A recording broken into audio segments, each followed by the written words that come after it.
Harka fuuni kabajamtoota daawwattoota keenyaa akkam jirtu fayyaa keessanii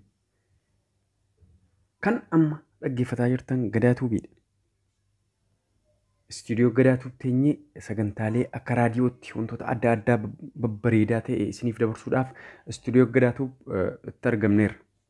Akkam jirtu nageenyi keenya badhaadhaa. Nageenyi keenya kan jaalalaaf kan kabajaa qilleensa irra qaxxaamuree galaanas tulluus qaxxaamuree bakka jirtan maratti isin haa qaqqabu jenna. Kun Gadaa Tuubiidha. Gadaa Tuub subscribe gootanii wantoota adda addaa hordofuudhaan akka nu hordoftan abdii qabna. Har'a sagantaa tokko isiniif qabannee dhiyaanneerra. Sagantaan kunis ergaawwan fedhii saalaa kakaasan maalidha isa jedhu irratti haasofna. Ergaawwan fedhii saalaa kakaasan yookaan seksing jechuun barreeffama suuraa yookaan viidiyoo kallattiidhaan waa'ee saalaa ibsu karaa moobaayilii walii erguu jechuudha. Kana ilaalchisee namtichi tokko yeroo ammaa waan akkanaa walii erguun baramaadha. Irraa deddeebi'ee waliif barreessita. Achis utuma baay'ee hin turin suuraawwan fedhii saalaa kakaasan waliif erguu jalqabda jedheera. Namootni kana godhan maaliif? Hayyuu seeraa The New York Times irratti ibsame tokko kan ilaalchisuudhaan dargaggoonni tokko suuraa qullaa qaamaa ergisiisuu fi namni jaallatan tokko isaaniif ergee moobaayila isaanii irraa qabachuun saalquunnamtii raawwachuuf ga'umsa akka qaban akka isaanii beeksisuu godhan yaaduu jedheera. Shamarran akka immoo saalquunnamtii miidhaa hin qabnedha jetteetti. Hunda caalaa immoo kana gochuu keetiin hin ulfooftu. Dhukkuboota karaa saalquunnamtii darbanis hin dabarsitu jetteetti. Kana jechuun kabajamtoota daawwattoota keenya kana jechuun saalquunnamtii saalaa keessatti namootni maaliif suuroolee adda addaa suuroolee hin barbaachifne suuroolee safuu cabsan walitti erguu isa jedhu irratti haasofna. Kan isin amma dhaggeeffataa jirtan istiidiyoo Gadaa Tuub keessaayyuu. Sababiiwwan itti dargaggoonni erga fedhii saalaa kakaasan ergan kan biraan kanatti aananii jiru.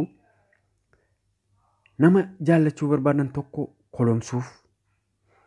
Namni tokko suuraa ifatti qullaa agarsiisuu waan isaanii ergeef isaanis waanuma akkanaa deebisanii erguu akka qaban waan isaanitti dhaga'amuuf.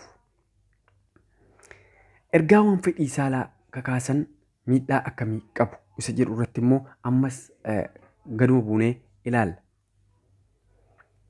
Suuraa kee moobaayiliidhaan erga ergitee booda deebisuus ta'ee namoonni akkamitti itti fayyadamu akka danda'an yookaan maqaa kee irratti miidhaa akkamii akka geessisu to'achuu hin dandeessu. Dhaabbata Pew Research Center jedhamu keessatti qorattuu kan taate Amaandaa Lenhard erga fedhii saalaa kakaasuu ilaalchisee dogoggora namoonni raawwatan tokko dabarsanii namaa erguu fi galmeessanii kaa'uun akka yeroo ammaatti matuma salphaa ta'e hin beeku jetteetti. Yeroo tokko namni tokko hiriyoota isaa bohaarsuuf jecha suuraawwan qullaa namaa agarsiisanii fi isaaf ergaman hunda akkuma jirutti dabarsee warra kaaniif erga. Jaalalleewwan walitti muufatan haaloo walitti ba'uuf jecha suuraa qullaa agarsiisan dabarsanii namoota kaaniif ergu.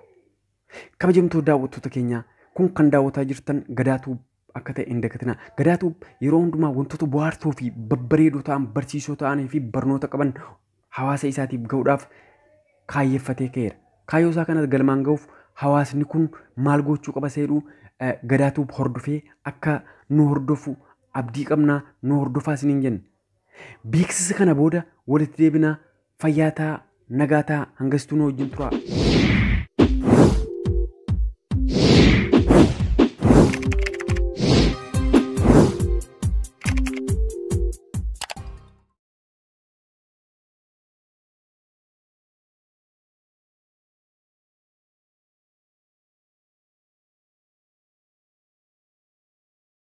Kabajamtoota daawwattoota keenyaa akka hawwiidhaan nu eegattan shakkii tokko hin qabnu.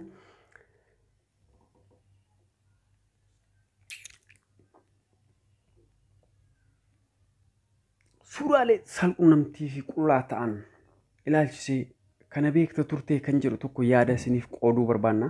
Suuraalee qullaa agarsiisuu fedhii saalaa kakaasuu erguun yeroo baay'ee ijoollee gudeeduu fi poornoogiraafii ijoollee raabsuu wajjin tokko akka ta'etti ilaalama. Ijoolleen suuraa akkanaa namootaaf ergan tokko tokko yakka saalqunnamtii wajjin wal qabateen himatamaniiru. Akkana jedhii of gaafadhu. Suuraa qullaa ergisiisuu erguun gosa xuraa'ummaa keessaa tokkodha jedhamuu kan danda'u akkamitti? Kun fedhii saalqunnamtii to'annaa hin qabne kan kakaasu karaa kamiini? Suuraa qullaa ergisiisuu ilaaluuf yookaan raabsuun hawwii qabaachuun hamaa kan ta'e maaliif isa jedhu of gaafadhu deebisiiti. Maaliif suuraalee qullaan safuu fi wantoota adda addaa kan Oromoon ittiin beekamu, kan uummanni namummaa qabu namni ittiin beekamu kan cabsudha. Suuraalee qullaa namatti erguun yookaan kaatii namaa erguun wantoota hin barbaachifne keessaa tokkodha. Akkana jedhii of gaafadhu. Ani nama akkamiiti? Maqaa gaarii namoonni qabaniif of eeggannoo nan godhaa? Wanta namoonni kan miidhutti bashannanuu nan barbaadaa? Ergaawwan fedhii saalaa kakaasan erguun maqaa gaarii ani qabu irratti dhiibbaa geessuu kan danda'u akkamitti? Ergaawwan fedhii saalaa kakaasan erguun wantoota gaarii koo ana irratti qaban kan miidhu akkamitti? Jedhiitii of gaafadhu. Seenaa dhugaa tokko isinitti himna asirratti. Seenaa dhugaa bareedduu fi wantoota barnoota qabu seenaa dhugaa. Seenaa dhugaa yeroo jennutti namni tokko abbootii isaa maatii isaa wajjin wanti inni jalaa dhoksee danda'u tokko hin jiru. Guyyaa tokko argamuun isaa hin oolu jechuudha. Kana jechuun intalli durbaa tokko hiriyaa tiyya takka dhiira tokko wajjin dhoksaatti walitti dhufeenya jaalalaa jalqabde turte. Achis ishiin suuraa ishii qullaa ergisiisuu isaaf ergite. Suuraa qullaa agarsiisu isaaf ergite. Innis kan isaa isiidhaaf ni erge. Kun utuu ta'ee utuu sa'aatii 48 utuu hin guutin abbaan ishii mobaayila ishii ilaaluuf murteesse. Innis erga sana argee baay'ee gadde. Achis kan ishiidhaan lolee si ta'uu ishiinis waan hundumaa ni amanti. Ishiin wanta gooteef dhiifama akka gaafatte beeka. Haa ta'u malee warri ishii baay'ee na'anii akkasumas aaranii turan sana booda ishii amanuu danda'uu isaanii illee shakkanii turan. Intalli kun akkamitti kana goote?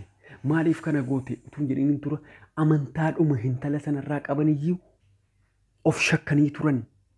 Intalli kun eenyuun isa jedhudha. Maaliif wantoota akkanaa wantoota hin barbaachifne akkanaa maatii sana keessatti hin argine dhaloota kanarraa dhufe. Dhaloonni kun immoo gara kamitti adeemaa isa jedhudha. Kan jarri shakkan jechuudha maatiin. Hordoftoota daawwattoota keenya kun kan daawwataa jirtan Gadaatuuf istuudiyoo Gadaatuuf teenyee barnoota addaa kan isiniif dabarsaa jirrudha. Akka itti bohaartan, akka itti bashannantan abdii qabna. Kanaaf nooliin taa'atii filannoo kan silaa godhamuu qabudha. Kan amma isinitti himuuf deemnu. Filannoon tokkoffaan sababii akkanaa dhiyeessuu dandeessa. Kana gochuu dogoggora tokko iyyuu hin qabu. Utuu qarqara galaanaa deemnee uffata daakaa uffadhee na arguun isaa hin oolu. Filannoo ba'a. Sababii akkanaa dhiyeessuu dandeessa. Maaliif akka inni barbaade hin beeku. Suuraa guutummaatti qaama koo hin agarsiifne isaaf ergeen sana booda maal akka inni jedhu ilaala. Filannoon caa sababii akkanaa dhiyeessuu dandeessa. Gurbaan kun waan tokko qofa ana irra barbaada. Kanaafuu ergan kana booda balleessa. Kanaafuu ergaa kana nan balleessa. Laal gartee wantoota ka'ameef wantoota ergiteef wantoota goote sana balleessuu jechuudha. Filannoo caan hunda caalaa gaarii fakkaata miti. Kana malees yaadni olitti ibsame kun wanta ergaa fedhii gurguddaa qabudha. Fedhii saalaa suuraalee fedhii saalaa qaban qullaalee adda addaa jechuudha kan irratti himatamee irratti dubbatamaa jirudha. Kana osoo hin godhaniin tura mana keessa maaltu jira? Meeshaaleen elektirooniksii adda addaa ni jira jedhiitii of gaafadhu. Meeshaalee elektirooniksiitti inni suuraa erguu irratti of eeggannoo godhi. Suuraa warri kee akka argan hin barbaanne matumaa hin kaayin yookaan hin ergin. Suuraan ati ergitu kam iyyuu heeyyama keetiinis ta'ee heeyyama keetiin ala warri kaan ilaaluu akka danda'an godhi yaadi. Suuraa ifatti qullaa agarsiisuu fi siif ergame tokko balleessuu kee dura nama guddaa tarii warra barsiisaa yookaan nama mana barumsaatti gorsa kennu tokkotti beeksisi. Kana jechuun suuraan akkanaa badii qabaa yookaan bakka kanaa godhee yookaan maatiin harkatti argaa isa jedhu namoota guddaa tokkollee barsiisuu qabda. Suuraan kun booda yoo ka'ee uummatarra raabsame yoo ka'ee sooshaal miidiyaarra raabsame ati namoota lubbuu kee dhabaaruudha. Naasuudhaan kaarabaa yookaan immoo ifaa qabda miidhaan sirra gahaa. Akkasumas miirri kun osoo sitti hin dhaga'amin jechuudha. Suuraan kun maal qabatee akka dhufuu fi maaliif akka ergame uummata beeksisuu qabda jechuudha. Kabajamtoota daawwattoota keenyaa kun kan isiniif darbaa jiru istuudiyoo Gadaa Tuub teenyeeti. Yaada keenyaaf barnoota keenyatti akka bu'aaraa jirtan abdii qabna. Galatoomaa ulfaadhaa isin jennaa. Kun Gadaa Tuubiidha. Gadaa Tuub sabiskiraayib godhaa. Maatii Gadaa Tuub ta'a. Nu wajjin jiraadhaa isin jenna. Fayyaa ta'a ulfaadhaa. Isin jaallanna Oromoo koo.